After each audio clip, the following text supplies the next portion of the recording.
There we go.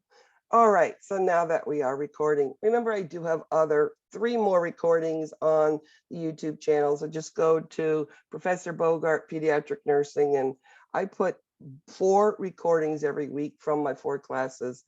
So you'll have all the information. It's never not there for you. Okay, dislocation. So Downs children, they're extremely flexible. They can put both legs behind their head, but they could pop their hip bones out.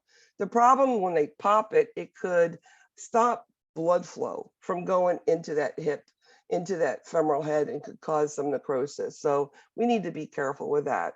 Another dislocation that you don't think of, but it's nursemaid elbow, it's called, where you take your young child and you swing them by their arms around and they go, wee, more mommy, more daddy. They love it. But sometimes because of very soft, very pliable, flexible tendons and ligaments, the elbow joint pops out and then the arm would be laying there.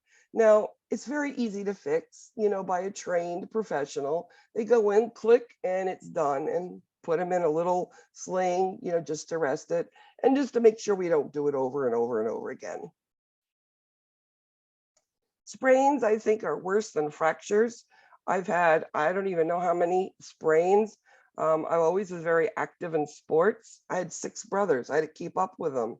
I know that playing volleyball, going up, slamming, spiking that ball, coming down, and I still can hear the of my ankle ripping, the tendons ripping, and immediately swelling occurs there. So, when we have a sprain, our first thing is, using that RICE theory: rest it, ice it, contain it, elevate it. I know after the first sprain I got playing sports, the first thing I would do is lay on my back and put my foot up in the air to try to decrease the amount of swelling. Again, remember, a sprain, you're going to check neurovascular signs because you have ripped tendons, there's swelling occurring, and it could decrease the amount of blood flow going. Strains is something that occurs over time. Usually it is, if you're in track and you're running all the time, it could be strains and shin splints and all of those things. And it has to do with that overuse, sort of, almost like that, but very similar. And we take care of it by just resting it.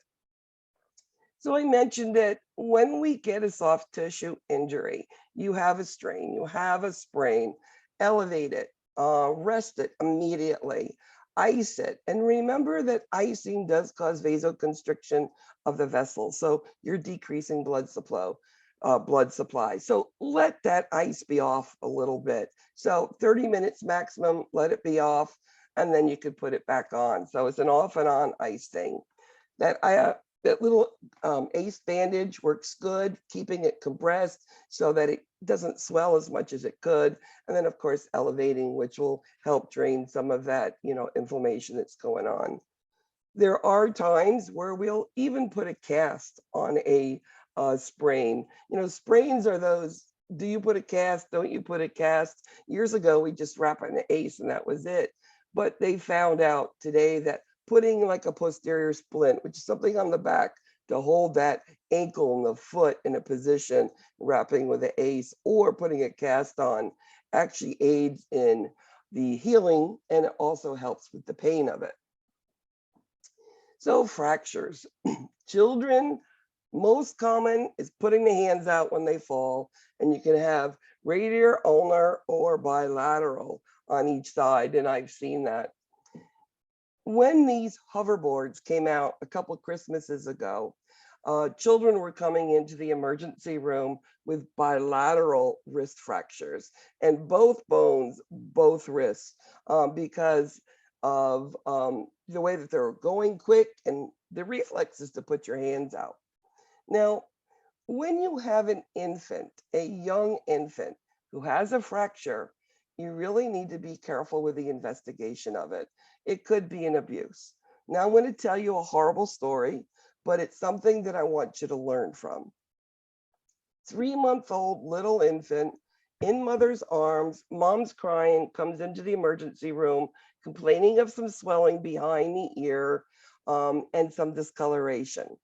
So she was crying, and I just said, come on, just bring her back now, because the emergency room was crazy busy. But she was crying with a little baby. Bring it back in. So the first thing I do is, okay, let me weigh your child. Put my hand underneath the neck and the head, put it underneath the buttocks to pick it up to put it on the scale. My thumb went into the head. The skull I knew was fractured, and the kid cried. Okay, did my complete assessment. Everything else seemed to be moving okay. Gave it back to mother, put it in a protected area, went in and spoke to the ER physician who was in charge. The ER physician says, go ahead, do an x-ray of the skull. And if you see something, do what we call a babygram. You know, a 3-month-old infant is small enough to fit on an x-ray plate that we would do for, a chest x-ray. So we did it. Now, this is what we found. Well, number one, the skull was fractured.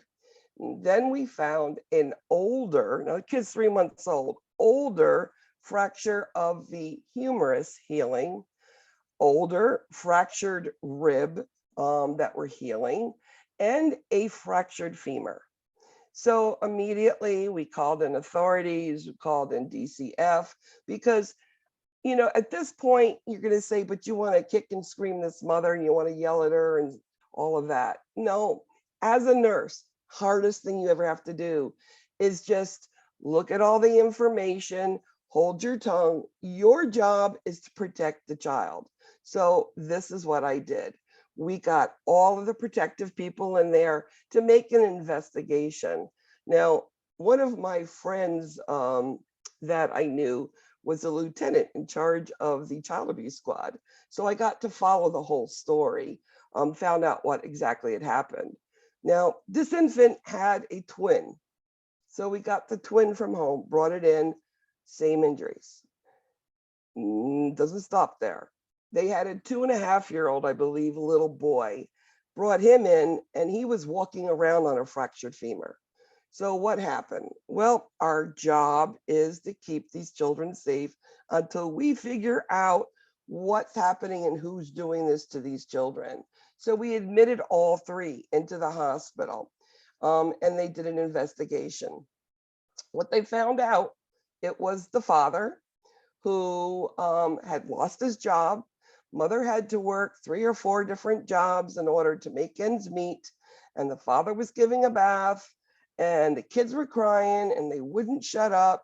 So he picked them up and slammed against the tile surround in the shower. And this is where the injuries came from.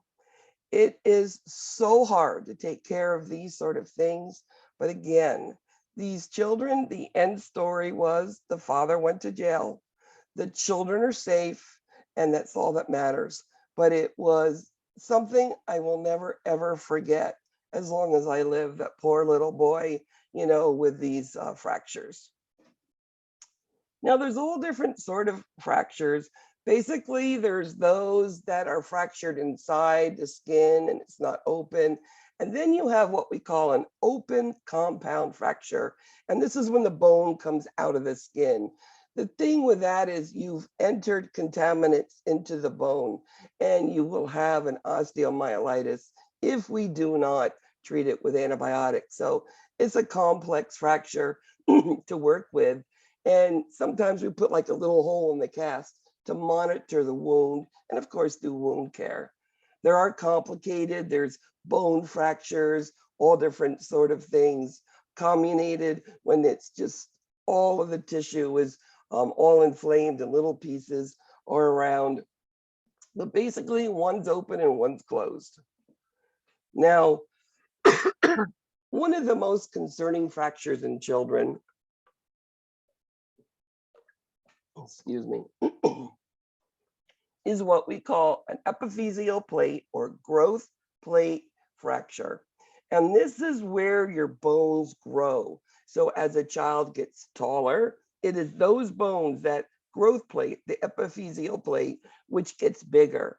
So if we get a fracture on that area, if we do not correct it and have it as best put together as possible, we'll either have a disfigured bone, it'll be crooked, or the bone's not going to grow the way it should. So you could have a shorter arm, shorter leg, crooked arm, crooked leg. So growth plate fractures, we do surgery on. We do an open, we look, plates, screws, get everything lined up good so that this kid can grow, and that arm, the leg can grow the way it should. Now look how quickly young infants heal, 2 to 3 weeks. So you put a cast on an infant, and within 3 weeks max, we could take it off because that bone is already healed. But then you see the adolescents, now this is 2 to 3 months. I mean, I'm sure as we get older, because the bones are more fragile and brittle, it could be 3, 4 months in a cast versus the 2 to 3 weeks for an infant. Infants' bones and ligaments and tendons are so soft and pliable that we can remold them so quickly. So you get a child and they're coming in to the rapid care, to the emergency room because they fell down and they're complaining of pain of an arm, a leg, a knee, an elbow, a shoulder, whatever. The first thing we do is we take a history from the parents, whoever brought them in. Let me have their story. Then we're going to do an x-ray.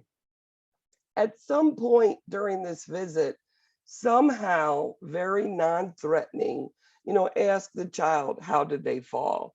Let's say the parents say that he was on a slide and he was going up and his brother pulled the leg and he fell off. Well, ask the child, so why was your brother pulling the leg? Why didn't you bop him in the head? Or, make it something that the child is non-threatened by, just to see if the stories are straight. Again, we're making sure our child is safe. In children, if they're not walking on their leg or they're not putting pressure, any weight on it, we can say that, yeah, that leg is going to be fractured at something. It's one of those things. You can't walk on, touch it to the floor. You're going to be a child with a fracture. So what is our goal as a child who has a fracture and we get a cast on there? We want to make sure that we put it in a position which is going to decrease pain when you get those bones lined up better, because there's no fragments that are going to go into the muscles and the nerves. We're going to immobilize it again for pain, going to decrease pain.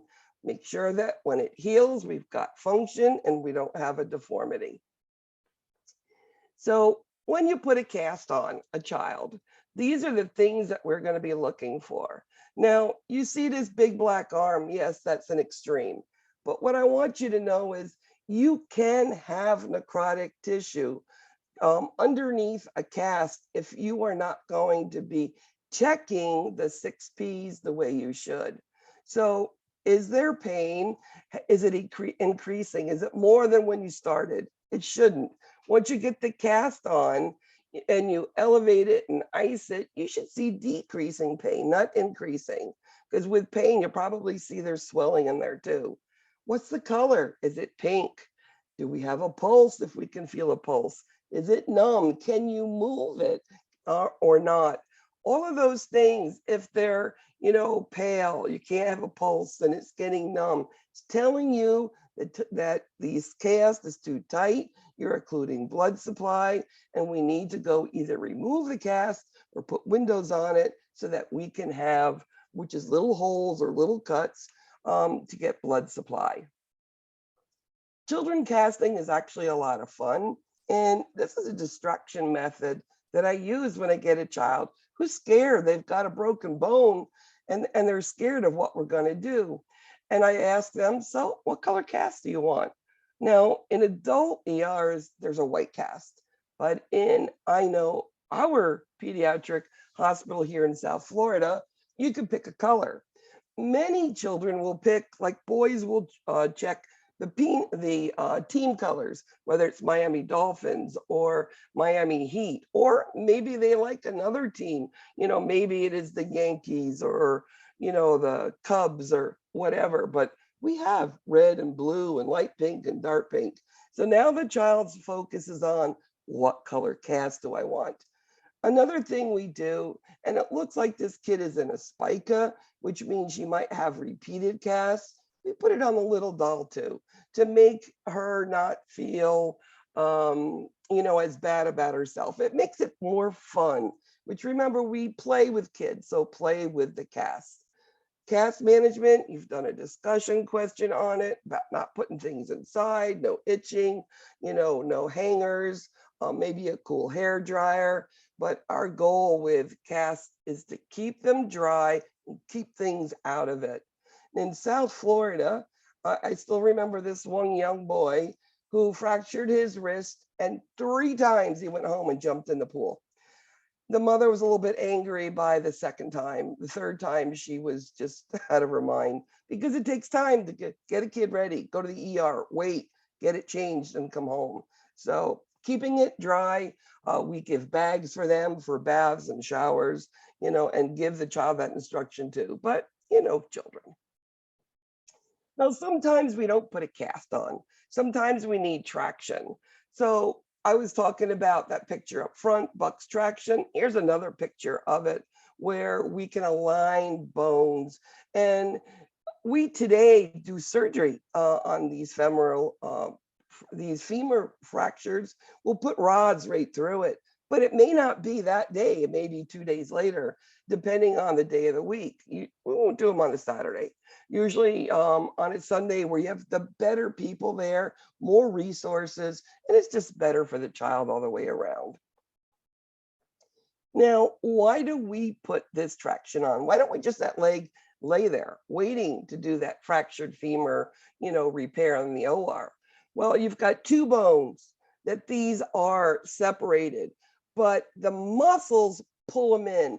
So the sharp edges go right into nerves and to muscles, and the pain is horrible. So what does the traction do? Now, every child is a different weight depending on the child and the strength of the muscle, but we pull that muscle, that bone out, and hopefully put it close to end. And that pulling of that weight keeps those bones aligned, so we can have decreased pain waiting to go to get our surgery. Now, how do we as nurses evaluate that? What's our assessment? Well, we would, number one, keep those weights free hanging all the time. Nothing should obstruct those weights from hanging very alone by himself. The amount of weight, the pounds, should be documented once a shift. Neurovascular signs, remember, you've got that fractured femur and there's going to be swelling. We're going to monitor the pulses, neurovascular signs, etc. on this child. The halo tractions, there's different sorts. You see the one here on the left, these are just tongs. We use those for cervical spine fractures. And then we have the whole halo. That could have been some sort of really intense cervical spine surgery. And now we keep it in straight and keep it in the line so that it can heal. These all are the other sort of tractions you might see. Some are Skins, Bryant, Buck, Russell, Balance, and then cervical and Gardner-Well tongs are both, they go right into the bone, right into the head. And we just do pen care on them. Depending on the physician, it could just be clean with soap and water and put a little bit of antibiotic ointment. Depending on the physician is what procedures you'll do to clean them. Sometimes we put on something called an external fixation device. And this is to break a bone and make it bigger when you have a shorter leg, shorter arm. And it will make the legs now be the same length. So they don't have to wear a big thick shoe on one side to have the same thing. They break it and they'll separate it, and then the bone will form. And then eventually we can take off this external fixation device, and now we have our legs or our arms the same length. So it'll be a much better outcome for the child. Sometimes children lose a leg due to trauma, or I had a friend whose daughter was born without a fibula. The whole bone was missing, and there's nothing they can do to replace it. So she required a below the knee amputation. Remember, with any amputation, adult or children, there is phantom pain, and there's, a lot of things with it that hurts. And our goal is, again, to get them mobile and get a prosthesis on it. Now, this little girl, I met her, I think she was 4 or 5, and met my children. And she was in my home running up and down stairs with a prosthesis in her arms and trying to beat my kids up with her leg. And my kids, Mom, she's trying to beat me up with her leg. And then they would giggle. And I'm like, well, move away. She's going to get you. But it was nice to see a child very much, accepting her disability. It wasn't for her. Sports, we know, can cause injuries. You can walk down the street, trip on a puddle, sprain your leg. I mean, injuries can happen at any time. But children, as competitive as they are, you can get an injury. It could be due to the contact, the physical demands of it. I mean, if you play soccer or football, whatever name you want to call it, you're running a lot up and down the field, and that can cause those injuries. And, those overload injuries when you're doing it over and over again. Overuse, we've just had the Olympics come through. These children and young adults have been doing the same thing over and over and over and over and over again. And it does cause a lot of strain on the bones, the ligaments, and it can cause up to stress fractures and little tiny little injuries, but they hurt. And it's just part of trying to be the best you can. Now, the first page I showed you that little Pavlik harness, and it's about an infant born with the hip not in the right place. So if you go from the left, you go to the right, you see how it's born in the socket, the femoral head, and then it moves up. So if the bone is displaced, the side where the displacement is, you're going to have a shorter leg on that side. Another thing is when you turn them over, those little folds in the legs or the gluteal folds, one will be higher than the other. And those are going to be some key things. You have a newborn infant. One of the first things a pediatrician does is move the legs up and down and backwards. They're listening for those clicks. They're looking for those folds. They're looking for a shorter leg. And that's going to tell them that this child, does have a hip dysplasia. It's going to be a positive ortolani and a positive Barlow test during the assessment. Now, how do we treat this? Remember I said that they heal 2 to 3 weeks with a cast, so their tendons and whatnot do heal quick. So as soon as we know, put this child in a Pavlik harness, put some t-shirt underneath to prevent rubbing, and they should be on it for 23 hours a day. Take it off only for them to bathe, and that is all. And usually in a month or two, depending, it's going to go back in place, sometimes even earlier. Now, those muscles and tendons get stronger and stronger as they get older, just like the amount of time for fractures to heal. The older they are, well, infants with these hips, if you leave it there too long, those muscles and tendons get tight and it's going to be harder to get it out. That's when after 6 months, if they're not the hip in place, they're going to put them in that spica cast, like that little girl, well, the older girl, with the doll that matched, with that bar in between to keep those hips into place. And then after that, these tendons and muscles are so stiff, they might have to do like a little hole called a tenotomy in order to stretch it to get those hips back in. Another deformity at birth you might see is a club foot. Now, you do not need to know all the different types, just to know it's a deformity of the foot or the ankle. How do we treat these things? Well, they're not going to walk unless the foot and the ankle are where they need to be so they can walk. So what they do is serial casting. It's called the Ponseti method. And they'll take and put the foot in a good position, and then they will cast it. Now, these casts need to be changed every single week. You can't wait for a month. Remember, they heal 2 to 3 weeks. You cannot leave them go that long. So every week they will be changed. And as these children get older, you need to follow up with podiatry for these feet and ankles to make sure that they're in a correct position so that they're not going to have inwards, pigeon toes, or, walking outwards. You want the child to walk properly. A disease that's also called brittle bone disease is osteogenesis imperfecta. And this child's bones will crack under minimal pressure. Can you imagine not knowing your child has, it's called OI, osteogenesis imperfecta, and you do a natural vaginal delivery? Can you imagine the skull, the clavicle, the ribs coming out? They could all crack. It's probably the most dangerous time for these children.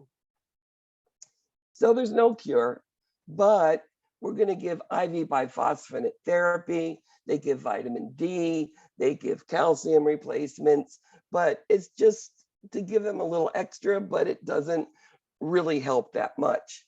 Our goal is, as these children get fractures, that we keep them in a position that's functional. Now, I had a little boy that used to had an electric wheelchair that he would go to the cafeteria to get a snack when he was either there for therapy or he came in for, was admitted. And he would go down the hallway going beep, beep, beep, beep, and I knew he had OI because I knew who the child was. And they are mobile, they're not immobile. They can get up and move. Their brains work. Just because their bodies doesn't mean that they're not alert. And he was very alert. So this child, you would not do a lot of physical therapy. You would have the child with a little bit just to keep flexibility as much as they could. Now, late calf birth disease is an aseptic necrosis of the femoral head. Something happens to the blood supply, it's cut off, and now the femoral head, the head of the femur, starts to die. Very simply. They don't really know why it happens. Ages 4 to 8, it's one hip or both hips. So all of a sudden you'll see a child start to limp or be soft, soreness, stiff, especially when they're sitting down a lot or first thing in the morning. So they go in and they do an x-ray, and what they will see is this fuzziness around the head of the femur, which is showing that this, femoral head is starting, to die. Usually when we're done helping this child get beyond having this, usually the femoral head is okay as long as we caught the disease early enough. So what do we do for this child? Well, bed rest. You need to rest the hip. That's number one. So that, because you don't need as much oxygen and nutrients, when you're not moving. And then NSAIDs for pain. Sometimes they'll put these children in surgery, like that Buck's traction, Bryant's traction, to hold it. And sometimes it helps with the pain also. Now we're going to look at 3 different conditions about the spine. We have kyphosis. It is the thoracic spine and it's humpback. So you'd be humped over. Lordosis is the lumbar spine. The bottom spine is really inwardly curved. And you'll see this child literally walking backwards as they walk because it's so that way. And then the one that, probably the most common of all is a thing called scoliosis, S-shaped. So the thing with the S shape, see the picture to the right, that spinal column is pushing the lungs to the right. So if that curve right there gets to be too much, you're pushing the lungs and decreasing the amount of lung capacity there. It's sometimes you're born with it, sometimes you see it develop, as children get older, but you usually get that diagnosis right during or after that pre-adolescent growth spurt. And then you will really see that curve coming up. So how do we treat curvature of the spine? Remember, these are teenagers. They're all about body image, and they have to wear this brace 23 hours a day. Only for bathing, they take it off. Also, they need exercise, physical therapy to strengthen those muscles. Now, if you have a spine that's curved more than 40 degrees, remember, that's really squishing that lung there. So it needs to be done. They will do surgery. It's either called a Harrington rod or a Lukey rod. And they literally attach 2 rods to either side of the spinal column, and they attach it up and try to make it as straight as possible. It's not going to be completely straight because you can't, but as close as you possibly can is the goal. So osteomyelitis, an infection of the bone, usually due to a staph infection. And you will see a child usually complaining of pain. You'll see swelling, redness, and if it's gone even more, this kid will start having fevers and chills. On examination, you're going to see the swelling, the redness, the pain. Lab tests, you're going to see leukocytosis, elevated white count. There's an infection. It's a staph infection. So they'll do an x-ray, they might do scans or cultures just to prove it and to, make sure which, bacteria it is, but it's usually staph. And these children will be placed on IV antibiotics, and it could be a couple months. The shortest 3-4 weeks could be a couple months. These children will go home on a PICC line, be getting IV antibiotics at home because they need to be on bed rest. It hurts, so you need to treat the pain. Now, because it's for staph, these are aminoglycosides. These are worry about peak troughs, worry about kidney function and hearing loss. Those are all side effects of it. So making sure that these parents know the concerns and to follow up and get their blood levels as possible is really important. Also, these children are in bed. We're worried about muscle wasting, right? So nutrition, we need good protein, high protein diet for these children because we need to maintain, their muscles. And again, they're immobilized. So those psychosocial needs, again, these children could be of all ages. So distracting them, giving things that they need to do or like to do, video games, movies, coloring, puzzles, whatever, need to keep this child's mind going. Because I said it could be a couple months. Now, we've talked about cancer before, but these are cancers that come from those muscles or bone. Ewing sarcoma is from the marrow and it's any bone. If you see it, this one's out of the scapula. The other one is out of the jaw. And how do we treat it? Radiation, chemo, and doing surgery to remove it at all possible. Again, always cancer, if we get it before metastasis, that's always what we want. Rhabdomyosarcoma, again, it's coming from tendons, bursas, fascia. So it could be the gums, could be in the nose, could be in the ears, but it also could be, by the kidney, the retroperitoneal area, or the perineum.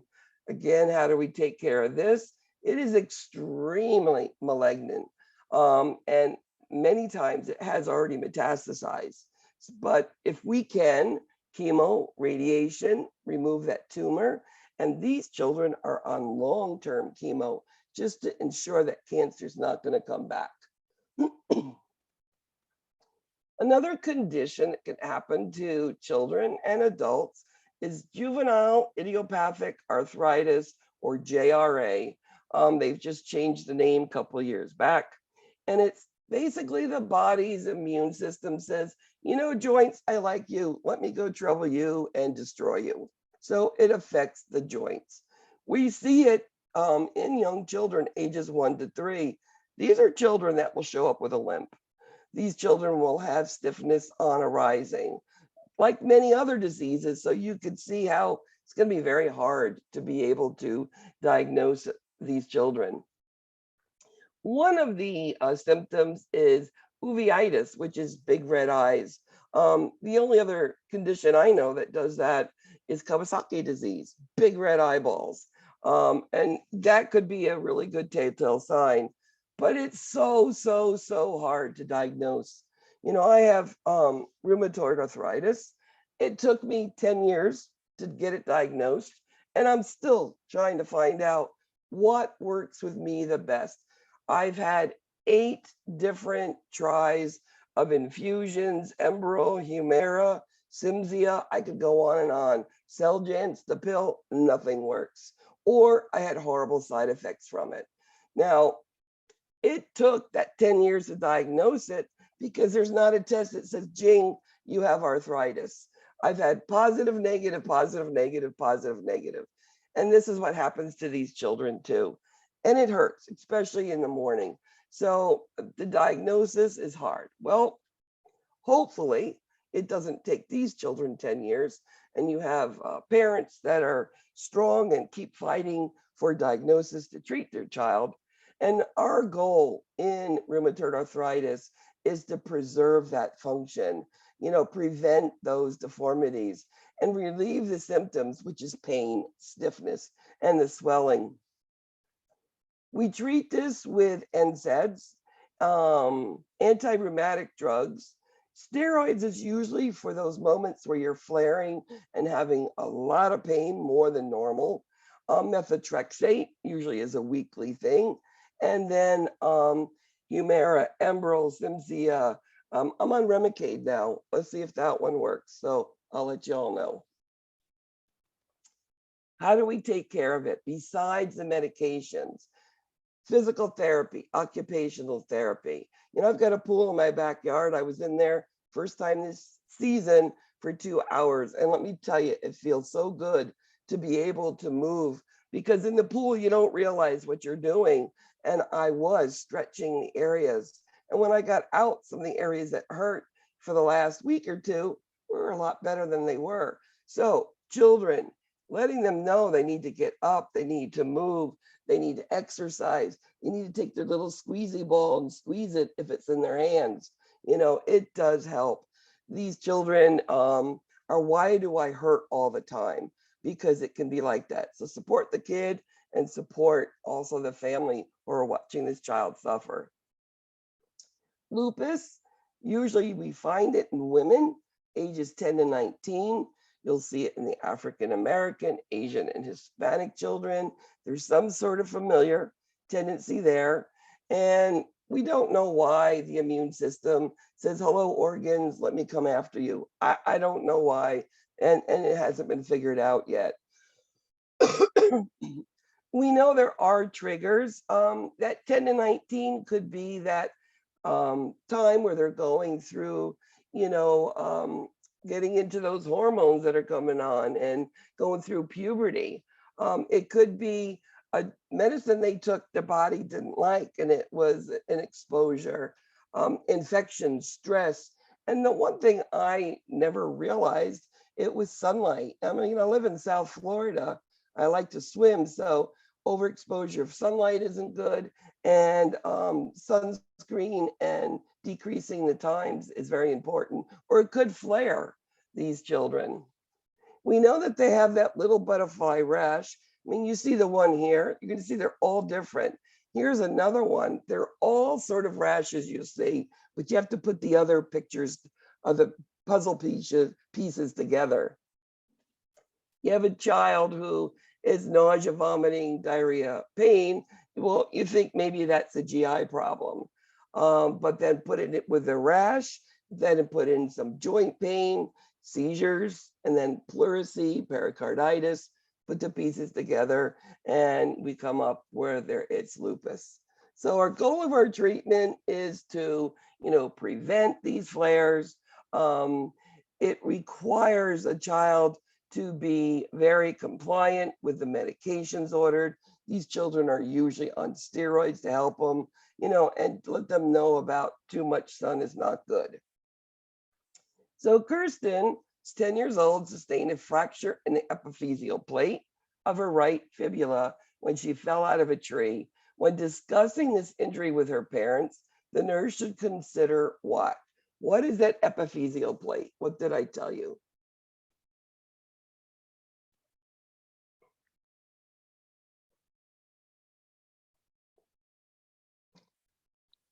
Would it be? Yes, it is that growth plate. And this is the most concerning of fractures because we don't want a crooked bone and we want that child's arm or leg to be the same length as the other. So neuromuscular, muscular dysfunction. When you think of neuro, you think of cerebral palsy. And cerebral palsy is basically a condition where you see movements and postures that they can't control. I think the most common that we think of with cerebral palsy is your spastic cerebral palsy, where they're so tight and they just can't move or they can't sit up. Sitting in a wheelchair, they have to be, put in a harness to make sure that they're there as much as they can. Cerebral palsy is caused by many different things. I've talked a lot about the young premature infant and infants and how their brains, the blood vessels are so fragile, and a rupture of a vessel or a time of hypoxia or anoxia, those things can cause cerebral palsy in children. And it's why we watch these premature children so closely by doing those developmental assessments. That's why we know about lifting their head up and turning over and getting on their knees and crawling. And because if they're behind and can't do these things, why? Let's figure it out, and it could be a mild cerebral palsy, but we will be watching, especially those premature infants, because we know they have more likelihood. So spastic cerebral palsy is hypertonicity, poor posture, and difficulty maintaining balance. Many of them can't walk or need to walk with a walker. We do the evaluation by the history. History tells us a lot. And then, of course, neuroimaging, we could see what's going on in the brain. And of course, metabolic genetic testing to see if it's something else that has caused cerebral palsy. So what do you see? Delayed gross motor development and delayed fine motor development. Alterations in muscle tones, you'll see them spasming really hard trying to do things. I mean, I have little Jonathan in the clinical site where, Fortis goes to, and a little Jonathan in the toddler room, he would look at me, he's in a wheelchair, he's spastic cerebral palsy, big smile when he sees me, and he would just get so stiff because he knew I was going to come over there and give him a big hug. These children are lovable. This child in particular is nonverbal. He doesn't speak, but you can see it on his face. He's so happy to see you. You will see those abnormal postures and you will see their reflexes, just aren't that of a normal child. So what is our goal with cerebral palsy? Well, they need to be able to move, get around, and communicate. And if they're able to do things for themselves, we need to help them. Now, locomotion could be a wheelchair, a regular one, or a motorized one, depending on the level of cognitive awareness on these children. We want them to be the best and do the most they possibly can. Little Jonathan has a pad. He's able to speak with this little pad, an iPad type thing. He goes to school. He does speech therapy. He learns shapes and numbers. Yes, he's 7 years old. This is, what, a 3-4-year-old should do. But years ago, we didn't even do this for these children. When I first started in nursing 40 some odd years ago, we just basically took care of the children. We, fed them, we turned position and bathed them, got them out of bed into a wheelchair. We didn't do all of this speech therapy and occupational therapy. And Jonathan had so much to offer, and he's severe spastic cerebral palsy. How do we treat these children? Well, I'm telling you, their muscles spasm and they could go into, positional muscles where you cannot sit them in a chair or can't use the hands or feet. So we are going to put them in braces to keep those muscles and legs ready, because many of these children can be taught to walk with a walker. They will get medications to help relieve those spasms. Jonathan is on levodopa carbidopa. That's the medicine we use for Parkinson, those shaking things. He also gets botulism. This relieves that spasticity. Sometimes surgery is done too. Many of these children do have epilepsy with it. So dental hygiene, those medications they're on, that hyperplasia, gingivitis, this big thickened gums. So we need to make sure that their teeth, that we do good care. Prognosis, they live, good, a good life, but they usually die from comorbid conditions like pneumonia. Many of them can't eat right. They're on G tubes, and a lot of times they could always be aspirating if they don't have that Nissen fundoplication for them. So usually it is sepsis, pneumonia, or urinary urosepsis that they will die from. These children can live at home, but remember, these parents, these families need a lot of coaching and helping. They're going to need their medications. They're going to need things to help get this child up and out of bed and give baths and, whatever else equipment they do need. And they need support. I mean, this family would really benefit from family counseling with other families with children that have cerebral palsy.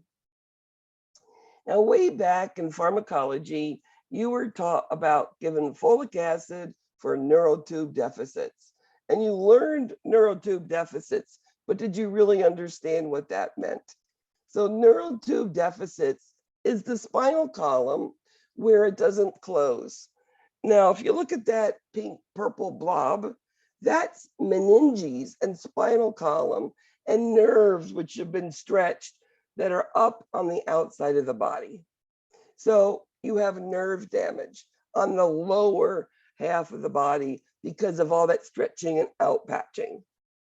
We at birth will put a dry, sterile dressing on it, and these children will be on their abdomens. They will not lay on their backs on this. The child, of course, has to be on a monitor because worried about SIDS, and they could have a SIDS death. Now, you've heard of spina bifida, myelomeningocele. They're both basically the same thing, where you've got the spinal cord meninges born on the outside, and you're going to have decreased motor and sensory perceptions in the lower extremities. So we know this occurs during gestation. It could be due to mom, could be due to obesity, diabetes, or low B12, could be genetic, could be a combination of everything. So when these children are born, and we know there's going to be decreased feeling in the lower extremities, when you have nerve damage in that low extremities, where do these nerves go? I mean, yeah, they go down to help you walk, but they also attach to your bladder. And the bladder could have a neurogenic bladder where they don't feel they're getting full. They don't know to urinate because they don't feel it. These children might have to be catheterized every 4 to 6 hours their whole life to get rid of that. So because of that, every infant born with a neurotube deficit will be latex allergy, just to prevent any sort of reaction. I mean, years ago, we would wait till they had an allergy and then put up the allergy sign, but we know possibility is big. So we are just right away, kids latex allergy.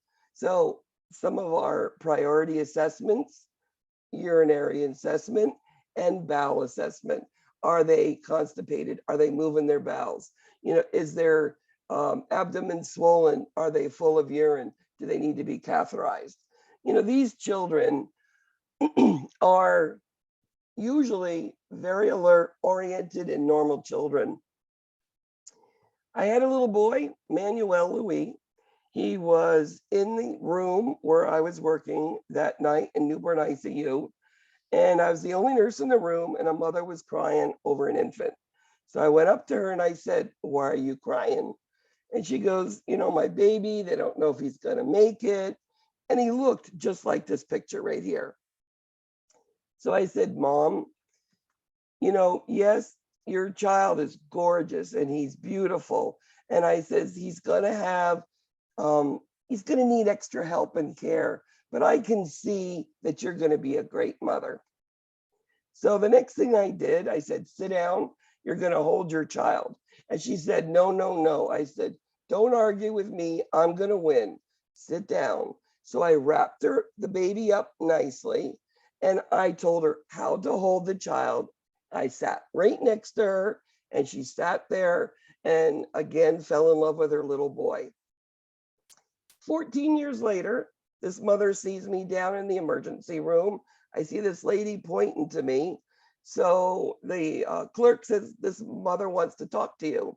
And there was Manuel Louis sitting in his wheelchair and mom, and she told me who she was. She also had a keychain that had my picture holding him when he was a newborn. She said she's been looking for me for 14 years to tell me thank you, that it was my words of encouragement and the knowing that he was going to be a beautiful, very alert baby, that I just have to, you know, do some extra. She says it was not that hard. He's a beautiful boy and I'm proud of him. He had just graduated 8th grade in a regular classroom and had just gone to the 8th grade prom. And he gave me a big hug too. So just spending a couple minutes understanding the trials of, you know, what goes on with parents, you know, had a great outcome. And this boy he just was all smiles. That's all I can say. Good smiles. So we should be taking folic acid at least a month before we get pregnant, because we always know when we're getting pregnant. I know I didn't. Werdig-Hoffman, just very briefly, is a floppy infant syndrome. There's no muscles and they get worse as they go. We usually see it in the first 2 months, and by 2 years old, they die because their muscles stop working. The one dystrophy that you will see always has C and NCLEX, just like tetralogy of Fallot. You're going to see it. And so you should try to understand as much as you can.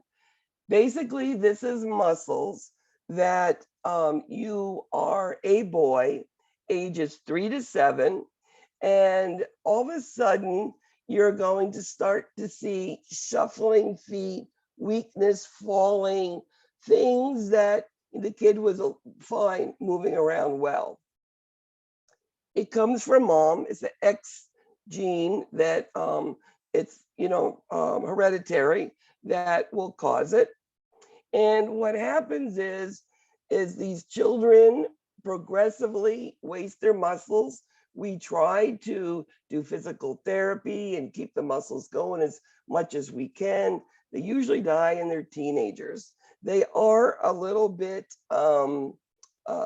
with some, you know, their cognitive abilities are delayed, but these children, you know, are able to a point, be able to walk, but with assistance, because they are a little bit less than active. They tend to be more obese. And these parents, one of the things that you'll hear questions, should I have other children? And again, genetic testing is what we need. So what do you see is that waddling gait. You'll see them falling, and then Gower sign, which is when you get up, because I do it all the time, off the floor, and then you walk your hands up your legs to stand up. That's what they do. And also you see that big curvature in their low back. They usually end up in a wheelchair. And these are children that are, most of them, they're cognitively delayed, but they're able to have an electric wheelchair to be able to be mobile instead of totally immobile, right? So no treatment, there's no cure, but all we can do is keep those muscles working as best we can for as long as they can. And they usually die either to respiratory or to cardiac failure. Remember, there's muscles that work there, they stop working. And then Guillain-Barré. Guillain-Barré is an infectious polyneuritis, starts with numbings of the feet, same sort of things, the waddling, the shuffling, the falling on the feet, and it works up, or it's ascending from feet up to the lungs. Okay, problem is when you start seeing that little shuffling, the numbness, the weakness of the lower extremities, it goes right up, then you're going to start to see incontinence on children that have not been incontinent. They're potty trained, or constipated, and then all of a sudden they stop breathing. Remember the phrenic nerve, which is part of Guillain-Barré, phrenic nerve stops working, and that's your diaphragm, which means you stop breathing. Nursing priority, monitor respiratory status, okay? Because that nerve can stop at any time. What's pretty neat, I think, about this, I mean, it's not a neat disease, but something I like looking for. Child is on a ventilator, will be on a ventilator till it reverses, and it will reverse, okay? But depending on when. So during the time, their ventilators breathing for them, and they're in and out, whatever rate. And all of a sudden, you start to see the child breathing over the rate set. And you're like, the kid's coming back. And it will go again from the lungs down. So ascending from the feet up, and then when it sits there, could be a month or two, turns around and it goes back down. So you can, if you're alert to remember to listen to that breathing over the ventilator, you know when the child's getting better. Treatment, of course, maintain the respiratory system with a ventilator for sure. And IVIGs, intravenous immunoglobulins. Steroids might work, plasmapheresis might work, but they say IVIG is that. So, and our goal during this paralyzed time is to prevent, things like, respiratory collapse and from your clots and pulmonary embolisms, et cetera, just like you would do with any adult. Tetanus. Tetanus is when you step on something or you're cut by something dirty and you get a tetanus shot.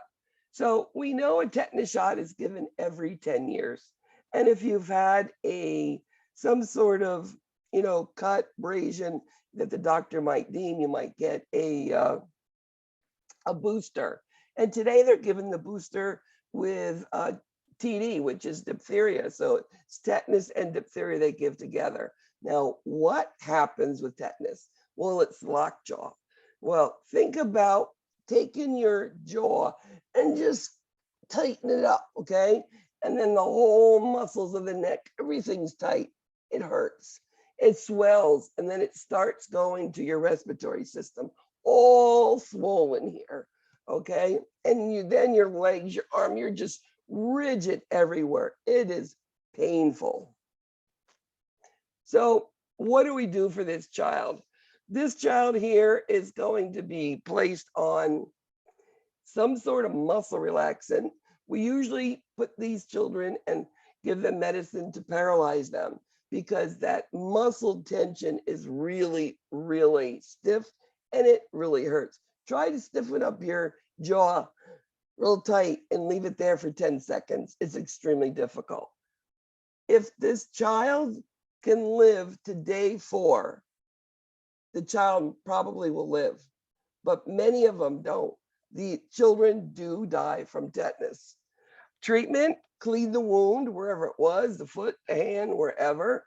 Make sure you keep that clean and give tetanus toxoid, tetanus antitoxin. Sometimes they'll even go around the area and inject the antitoxin on these children.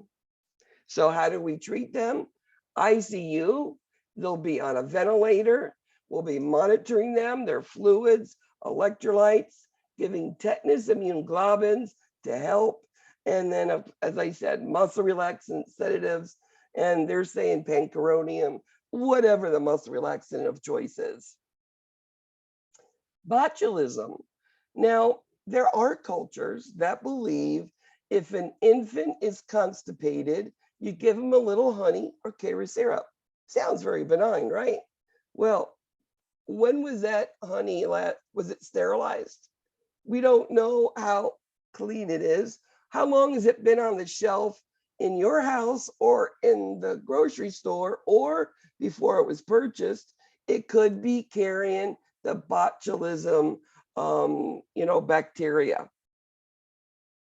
So what happens?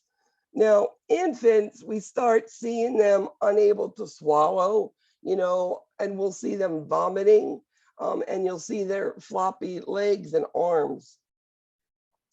So what do? We're going to give the IV botulism immunoglobulins, and these children, again, will need to support their respiratory system, and we're going to, of course, nutrition. And then when the paralyzed goes away, then we can turn them back. So no honey, no Karo syrup for children. Now, spinal cord injuries. If you ever want to work in an emergency room and you want to be a trauma nurse, you're going to be getting children, adults coming in spinal cord injuries. Many times they're due to motor vehicle or sports. Just think about how a baby is born through the vaginal canal. You're pulling ahead, which is a part of the spinal column. And then sometimes, it's that flex, extension, snap, coup de grace, about the head snapping, and it can cause an injury. So when you get a child in with a spinal cord injury, your priority is to maintain that spine as best it could. I had a 16-year-old boy. I'm primary trauma nurse on duty. So my job is to make sure the child gets proper care. I get a trauma call. 16-year-old playing baseball, slid into third base. His head hit the knee of a defender. And even in the crowd, they heard a crack. When rescue got there, they put him on a board, put him on the nice J collar, taped him to the board. He got to me, and my number one priority, keep that neck straight. He already had numbness in the right leg, and he was starting to tingle in the left leg. He was at risk to be paralyzed. So, job, monitor that child, and keep that neck straight. I had to do an MRI on that child because he had an angulated, not your cervical spine should be really straight. It was angulated C5, C6 fracture. Gave him the MRI, brought him up to the ICU, put him on the tongs, waited for the next day for surgery, and went and visited him 2 weeks later in his room. He had full movement of both legs, slight little numbness on the right, was going for treatment. I saw him a year later. He come visit me, complete recovery. And why? Because somebody took control and kept that neck straight. And that's a nursing function. That's nobody else's but you. Make sure that your child gets the care. So a progressive infantile spinal muscular atrophy, and the most common paralytic form of floppy infant, and I'm not going to make you suffer, it's wording Hoffman, floppy infant. Any questions? No, you were pretty fast today. I've got stories about everything, don't I? Who wants to win today? Letitia, yeah. Nah. Oh, come on. Janine, you want to win? Where's Leland at? Win the cahoots? Of course. There you go. Mercedes, how about you? You always fight hard for it. Here we go.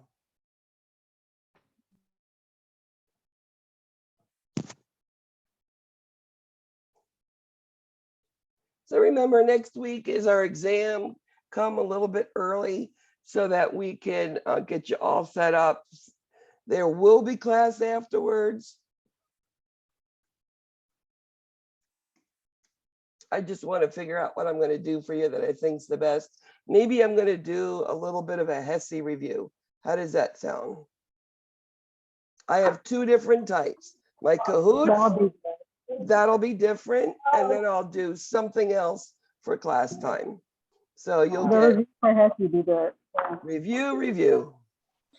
review. Yeah, I figured.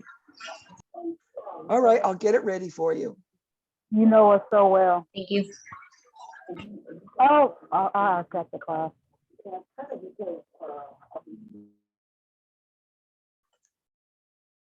Yeah, I'm working right now on my cahoots review, looking at making sure I have all the concepts you need there. So spending a little more time with it. You know, just because I have it from last semester, I change it every semester. So here we go. Let's get going so you all can enjoy the rest of your afternoon.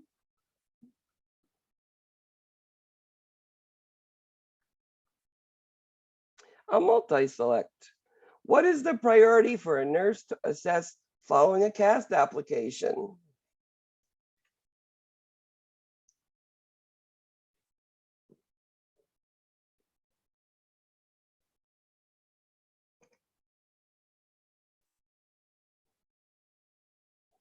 Priority.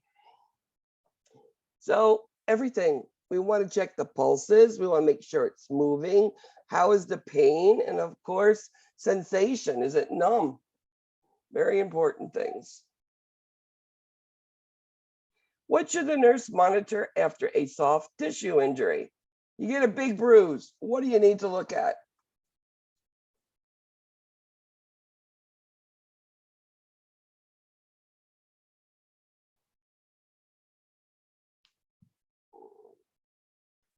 So remember, with a soft tissue injury, like an ecchymotic area, don't just say, oh, it's a little bruise, and be not concerned, because remember, it could be underneath and you can't see it.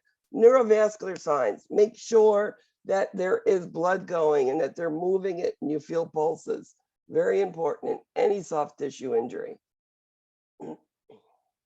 A fracture that penetrates the skin is called?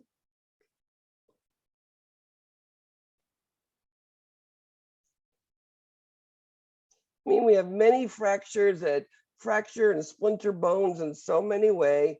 There is a closed fracture, which those could be in any fracture. And then there's compound or open. And this type of fracture is going to require antibiotics because the bone's been exposed to the world. What is priority nursing care for a child who fell off a second floor balcony?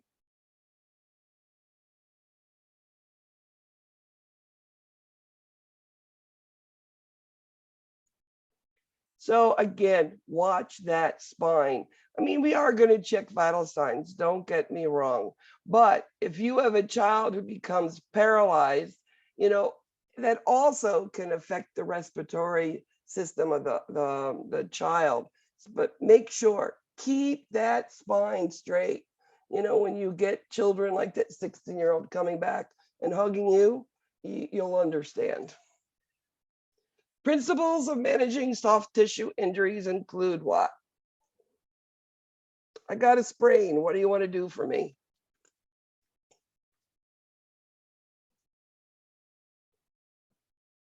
So Rice, rest, ice, compress, and elevate. Yes, very good. Epiphyseal plate fractures in children may what?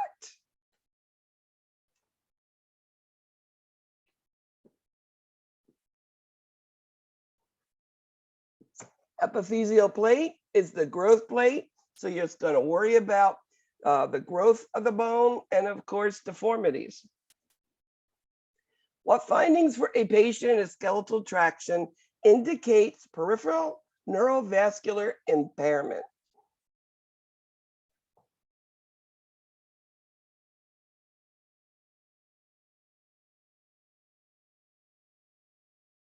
Oh, think about no pulses. Neurovascular impairment, no pulses. Decreased capillary refill, same thing. No pulses, no blood getting there. How should the nurse care for the skeletal traction for a child with a fractured femur? So you got a kid, fractured femur, who is in Buck's traction. What is your priority care for that traction?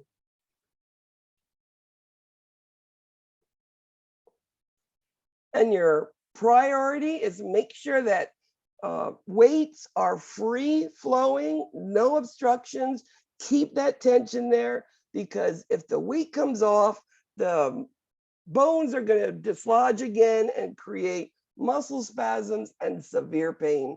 You don't want to do that to that poor kid. When caring for a 9-year-old Buck's traction, what action by the nurse is correct?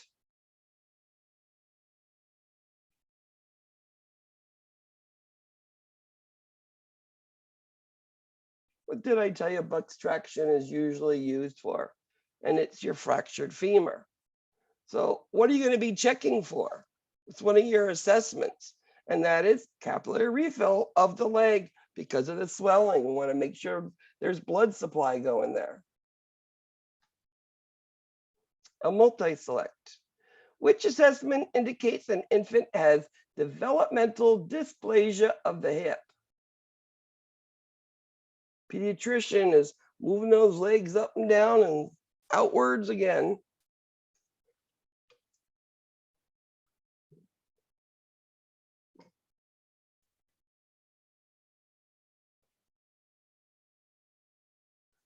So you're going to see asymmetrical leg folds, and you're going to see a positive ortolani.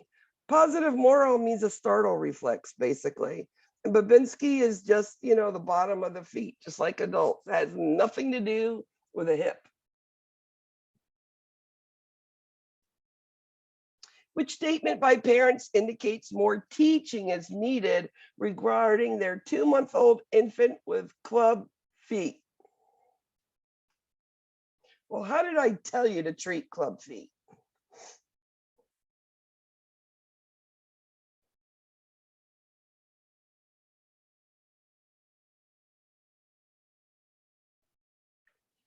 Remember club feet, you've got an infant. Remember, casting is only 2 to 3 weeks that it's needed. So as soon as possible, you're going to put on this cast.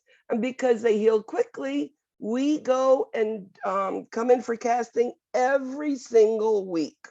And we are going to make sure that they get follow-up treatment to make sure their feet can maintain the right shape. They're pointed in the right way. Every month is way too long. You could literally cause a child to have misformed ankles and feet. 1 month is too long. So that is the one that you need to talk to the parents some more. A multi-select. Osteogenesis imperfecta, OI. And if you look at that picture, you can see how deformed that leg is. How is that person's going to get into a wheelchair and be mobile? So keeping mobility is a big thing with these OI children. It is brittle bone, and it is through genetics that it is transferred. And we are doing no aggressive physical therapy because we will break the bones of that child. You can pick a kid up and squeeze the rib cage too much and crack a rib. I'm saying it's that brittle. When can osteogenesis imperfecta be the most life-threatening?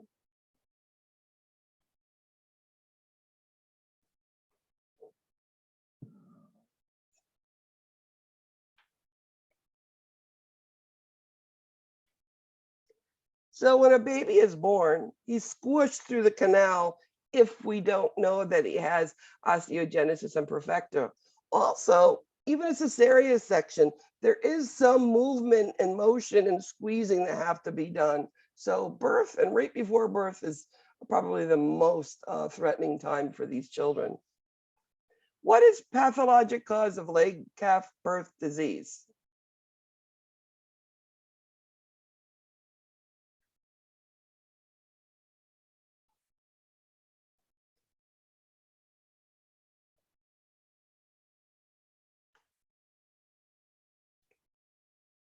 So the femoral head, for some reason, the blood supply is cut off.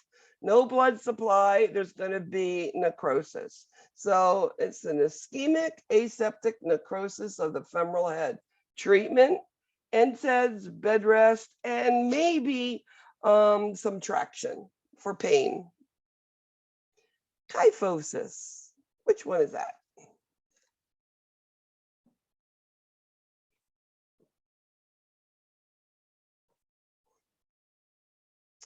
Kyphosis is the thoracic spine and it's called humpback. We have a butterfly up top. I like butterflies. Lordosis is described as what? And I think that picture of that girl right there is really good. When I saw that picture, I'm like, yep, they'll be able to see it. Inwards curve of the lumbar spine. Remember, Duchenne has lordosis like that. Scoliosis is.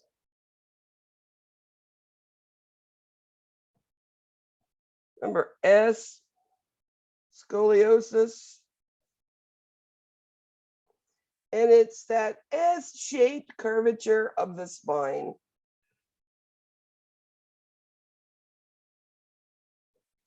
Adolescents with scoliosis have a 25% curvature of the spine, would need to do what? What's the treatment?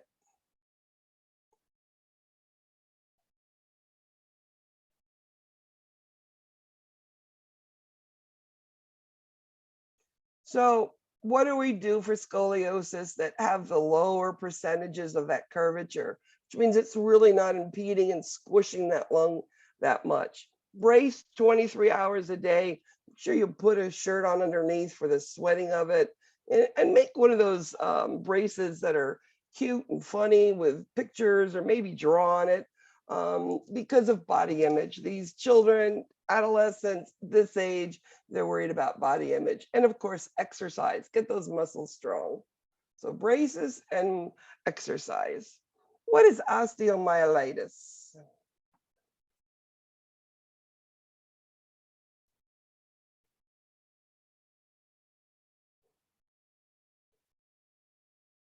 So it's an infection of the bone, very simply.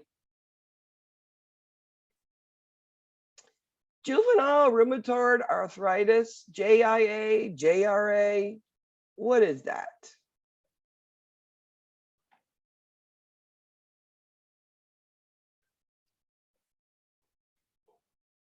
It's an inflammatory disorder of the synovial joints. It's autoimmune, where the body says, joints, I'm coming after you, and creates a lot of pain and a lot of swelling.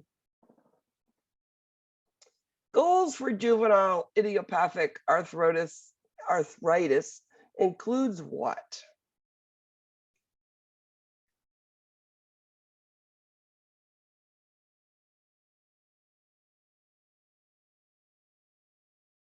So we just want to reduce the pain and the swelling and hopefully decrease some of the deformities that can occur. So reducing that pain is key.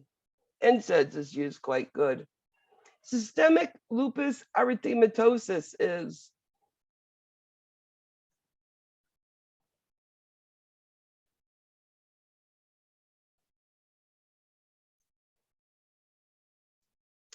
It's an autoimmune disease that just loves organs and attacks them, one or many of them. Multi-select. What can help a child with lupus erythematosus prevent exasperations?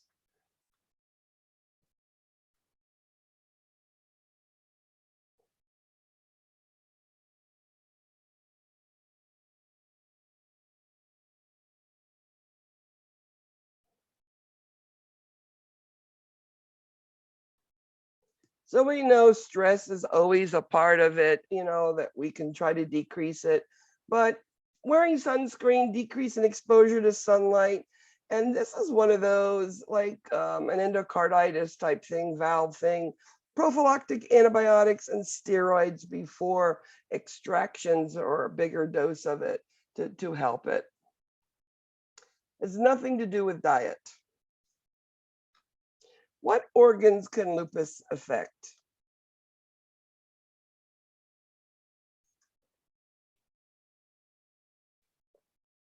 Name an organ. It could be one of those, all organs, whichever one it wants.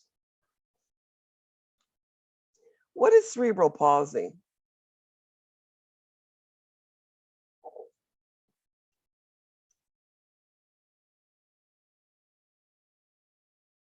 Cerebral palsy affects body movements and muscle coordination. Very good. Could be due to many different things: prematurity, hypoxia, anoxia, metabolic. Myelomeningocele, what is that? That's Manuel Louis.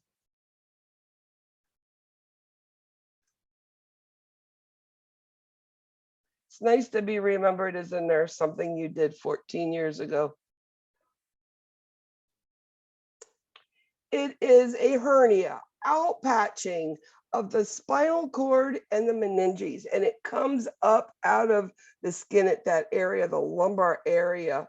Remember, as it's pulling that spinal cord and meninges up, it's stretching or breaking nerves. So you're going to be concerned about urinary function, constipation, and know that you most likely will have decreased sensation and movement, if any, in the lower extremities. Infants with myelomeningocele demonstrate what?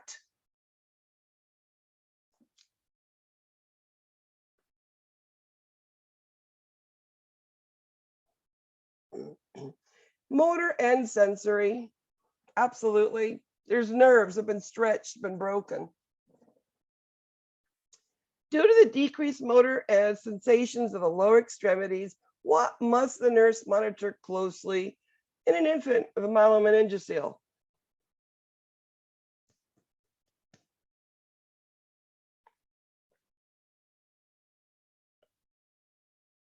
And that's all about urinary retention. Your priority for a child with myelomeningocele, an infant, is to monitor that urinary output and function of the bladder, and of course the bowel also. A key feature of Duchenne muscular dystrophy is what?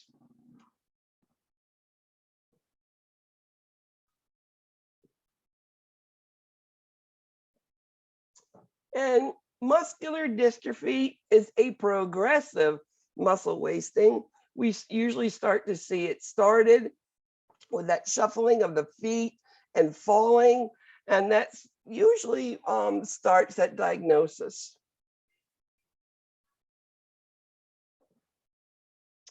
What is one of the procedures that a child with possible Duchenne's may need to diagnose the condition? Remember, Duchenne is all about muscle and muscle wasting.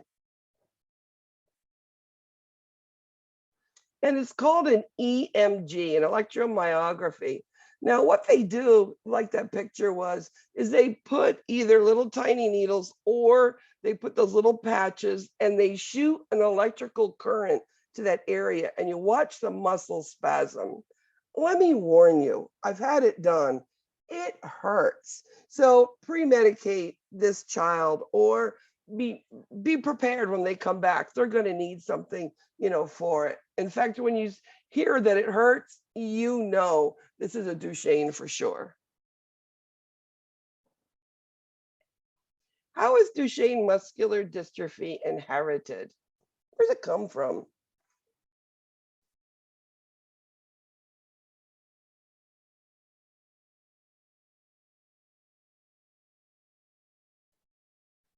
So it comes from mom, X-linked recessive pattern. It is inherited. This is why if a parent wants to have another child, they ask if they should. You tell them you need to go for genetic testing. In caring for a patient with Guillain-Barré, the priority concern, as a nurse, your priority concern is what? And that's airway, because it's the nerves that are basically die and stop working, and it's the phrenic nerve supplying the diaphragm, and it could cause you stop breathing completely. For a patient suffering with Guillain-Barré, they would complain of weakness. That was what? Weakness, that was what?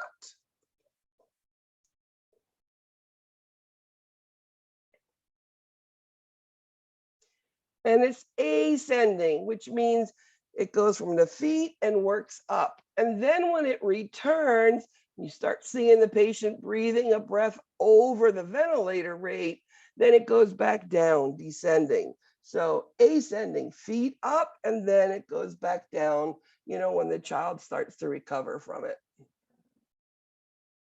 A multi-select. Treatment for Guillain-Barré include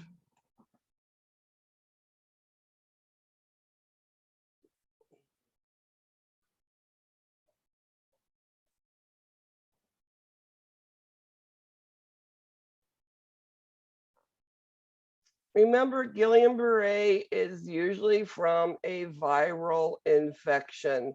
Antibiotics will do absolutely nothing. We will give IVIG and we will have a ventilator, respiratory support. Heparin, it might be used for prevention of blood clots, but it's not treatment for Guillain-Barré. It's a preventative thing for immobility. What type of cerebral palsy causes hypertonicity and poor, fine, or gross motor skills?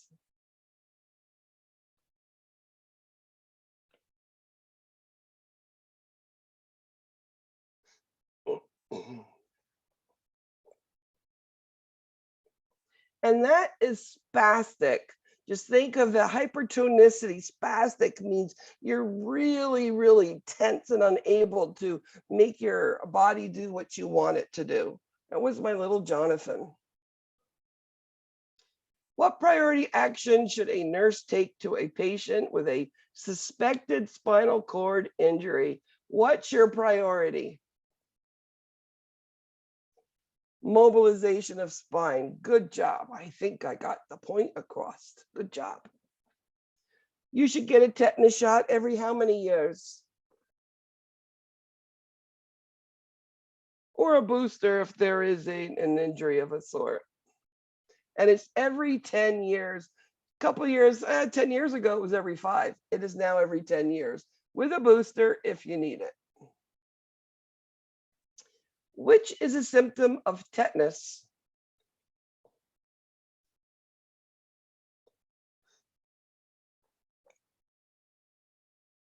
And it's lockjaw. It means there's really tightness of those muscles, and it swells up, the neck and causes respiratory distress.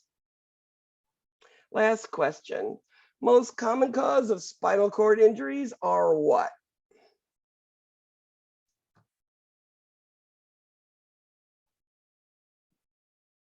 And it's motor vehicles, of course, those are our biggest accidents. Driving, sports, yes, good job. Let's see how we did. Number 3, Sam, good job, Sam. Number 2, somebody with a mask on, whoop, whoop, COVID mask. And number 1, butterfly, fly away. Number 4, Leland and Michaela, good job, guys. What I want you to do is sign your attendance attestations so that you have that done. So you're not going to have like a 0 there. We don't want that. Anybody have any questions? I do. I sent you a text message last night. For on the to-do list, it has the practice. It doesn't let me open. I put in a help ticket already, Latasha. Oh, okay. Okay, that was the one, that I was talking about. Yes, for sure. Remember, my review is already out. You're going to get another one Friday and Saturday if you want to do them. I do put them underneath the same listing and announcements, so you're not looking in 16 places. And I do have the PowerPoint attached there if you need it, okay?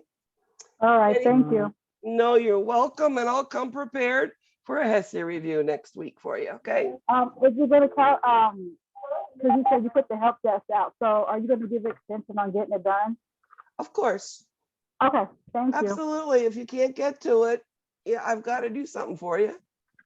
All right, I appreciate it, Professor. I know you do. Thank you, guys. Have a great day. Anything, let me know. Just holler, okay? Thank Take you, care. Professor. Have a good day. You too.